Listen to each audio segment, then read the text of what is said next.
Champions League of champions. If you are not champion, you can't find yourself in the Champions League. That's why we see a lot of disappointment in Champions League this midweek. Hansen Flick with Barcelona, their first loss in the season. Guess which team? Monaco in League One. I can't even talk of Arsenal. What is really happening? A team that wants to take Premier League cannot win against Atlanta. Well, they are champions, I guess, because they are in the Champions League. But what makes you a champion? Will Arsenal be able to get it right? We are going to bring to you at your doorstep more details why Arsenal lost, why Barcelona was able to maintain with 10 men against Monaco. If you just join us and you are new, remember to hit the subscription button, like and share the video. Ima, I can't understand why Inter Milan in Etihad Sports Stadium, City were not able to register a single goal against Inter. But in Premier League this season, they've not been able to lose single game. If not 2 goals, 3 goals, 2 goals, 3 goals, and Inter were able to hold them. Premier League, are they really bad? Actually, I won't say they are bad, but I think we have to rather take a look at the Inter Milan setup and their coach, Simone Inzaghi. I think he's doing a very great job with the Inter Milan team. Last season, they won the Scudetto. And, I think last 2 seasons, they played in the finals of the Champions League with the same Manchester City.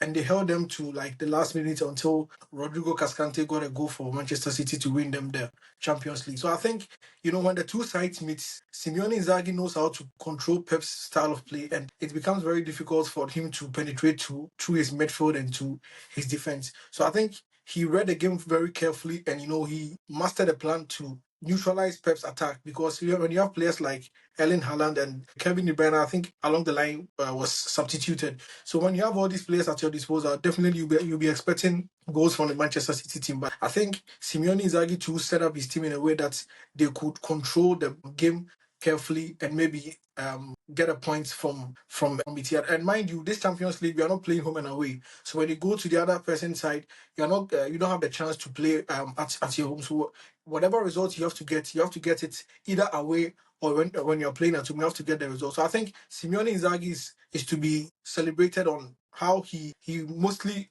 set up against Pep's side. For me, I think a point for Inter Milan is not bad, but we expected more from Manchester City. So maybe in their next games, we are hoping that Pep will do his normal things that we know of him, and maybe they will just get the goals coming in. But I don't think maybe they will play their next match at the Etihad. Maybe to be an away game, but I think still Manchester City has what it takes to, give us the goals. Sammy, I just still cannot believe that Barcelona lost to Monaco. But then, with 9 men behind the ball at the 10 minutes. But the only person that stand out during that match, for me, I don't know about you, Lamine Yamal. What do you think of Barcelona? You being a big fan of the team. Yeah, so And do you think we should still think of last season Barcelona in Champions League? okay, so yeah, thank you very much. I think it was a disappointing result at the end of the day. All Barca fans out there either sad or angry. And to lose a player in the 10th minute is very difficult for any team, especially for an attacking team who don't necessarily play a lot of defense. And we saw that, yeah, it affected the team. At the end of the day, we lost by 2 goals to 1. But then credits should go to Hansen Flick and to go to the rest of the players who fought very hard for 80 minutes. At the end of the day, at least Lamine Yamal also showcased why currently I think he's the best player in the world. With that special goal, not just him. For me personally, I would actually give to Kubasi, who played a very wonderful game as a defender, and also the likes of Rafinha, who was all over the place too. I think Casado for me will be the best player in the Barcelona team because the way he ran throughout the whole field, the way he did his tackles, the way he gave his passes. Unfortunately, too, we had a lot of chances that Barca should have been able to equalize, but it wasn't our day. But to all the Barca fans out there, we still trust the hands of Flick, and next time we're going to get the work done. The German side was able to actually show the German football for sure. Last season played unbeaten. Eddie always have been the fan of Bayern Leverkusen, but then they are in the Champions League currently. Bayern Leverkusen was able to register 4 goals in their first Champions League game for sure against Fair not that we thought probably could have done a lot. Uh, be it they lost their coach. Is it because of that or Bayern Leverkusen was just absolutely incredible in the game, Eddie? Bayer Leverkusen were just phenomenal in the game. They were on the right course since last season, trying to keep that winning streak. So for them to play, I think in this Champions League, I think that was their first game in this. So they wouldn't risk anything. So probably they went in all like massively to win the game. And I think final two they were a bit on and off, since their coach has been sacked. So there were a lot of issues over there. But Leverkusen, we know Leverkusen to probably be one of the best here in Germany, and also in Europe as well. So I think the boys showed up to their standard. Eddie, they couldn't win the Europa League. They You've couldn't win forgotten, yeah? They couldn't win the Europa League against I think Atalanta, right? But they won Yeah. the I think the League Cup when the season started. They've been able to also win the league, the poker here in Germany as well. They also won, I think, the Bundesliga as well. So I think all the boys are solid. They're on the right course. And I think they've only lost, I think, a game or two. This is the first one game. And also against their finals against Atlanta, they also lost that game. So just do the calculation and see. So they were the better side and they won the game. The better side and they won the game. I thought Iman had something to do with he wanted to say something about Barcelona, but I will bring Arsenal to him for sure. I don't even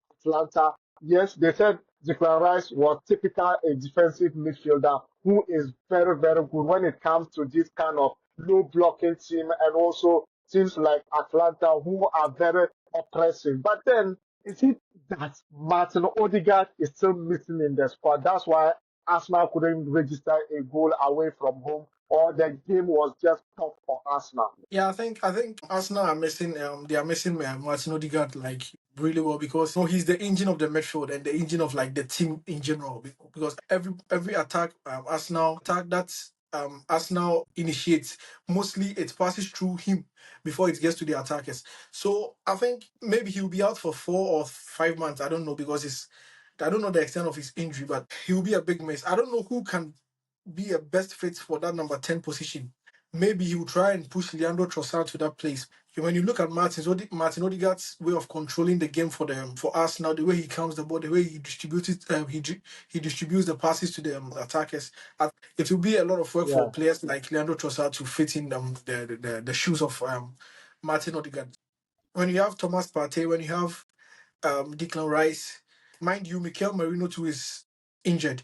So it's like now we are rotating between them and I think Jorginho.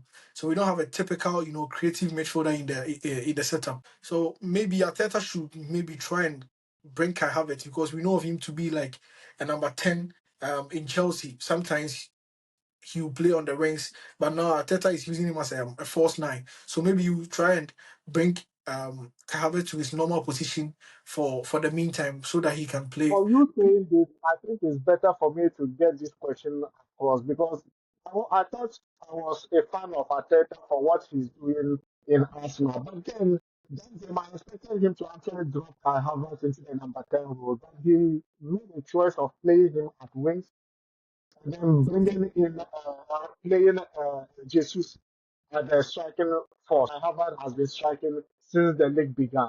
Yeah, Do you think it's really I don't know what Mikel Arteta has seen in Kai Havertz that he doesn't want to use him in his normal role because we all know Kai Havertz to be a number 10 way back in Leverkusen when he was playing. He has always been a number 10, but when he came to Chelsea, they normally use him on the wings. Sometimes they'll push him into the middle. But I feel like now that Martin Odegaard is not there and he is also a left-footed player, he can be a best fit. Maybe you try him 2 or 3 games when it's not like gelling with the other midfielders. You try and change and maybe you bring other players into the setup.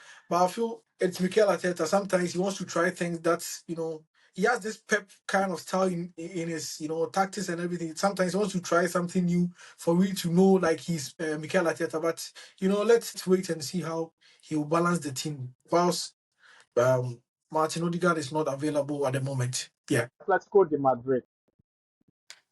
Actually, uh, against RB Leipzig.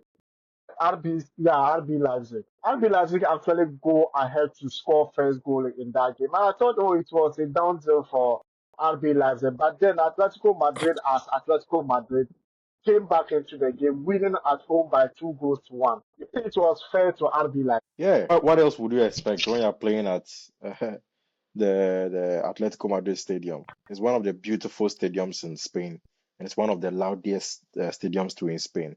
And looking at the kind of quality Atletico Madrid has over the years playing Champions League, I think it shouldn't be a no-brainer that RB Leipzig will have the win. Of course, they had the first goal, but then we saw the brilliance of Antoine Griezmann coming in to score 2 goals. And I think it's something that Atletico this season is a push for them because we all know that Atletico Madrid don't usually start the season very well. They start bit by bit, and when they get to par, they just move. And we saw the same thing happening in the game. And it's not surprising for me because the Atletico Madrid team this season is one of the teams that I think everyone should watch out for them. If they have been able to gel up, if they have been able to get their rhythm going, they are going to really cause a lot of problems. So this is just a normal win for them in the Champions. Though yes, there were some difficulties here and there, which is normal because RB Leipzig is not an easy team. Every German team, one thing I've realized is that every German team has something to offer. At least they know how to bite back. They know how to do something to hurt teams.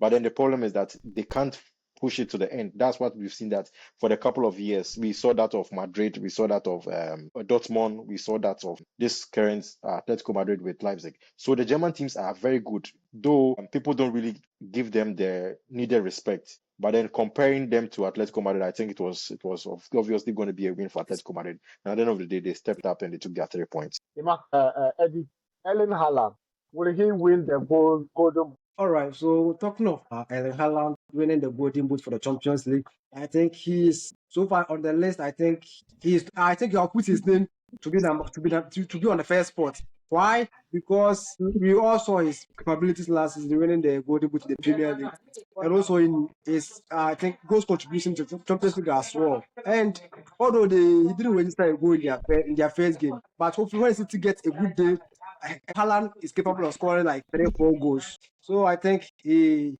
still has the probability of winning the Golden Boot of the Champions League. Okay, he still have the probability of winning the golden boot of the Champions League. And I think that these first games of Champions League, it's only Liverpool that I can actually boost that against Italian club. They actually stand out against the rest of the English teams like Arsenal and Manchester City for sure. And hey, if you just join us and you are new, remember to hit the subscription button, like and share the video, and we're going to see you in the next video. Hey, your opinions are highly welcome. Do you think an English club will win the Champions League or Spanish club? Let me know your opinions. Ciao.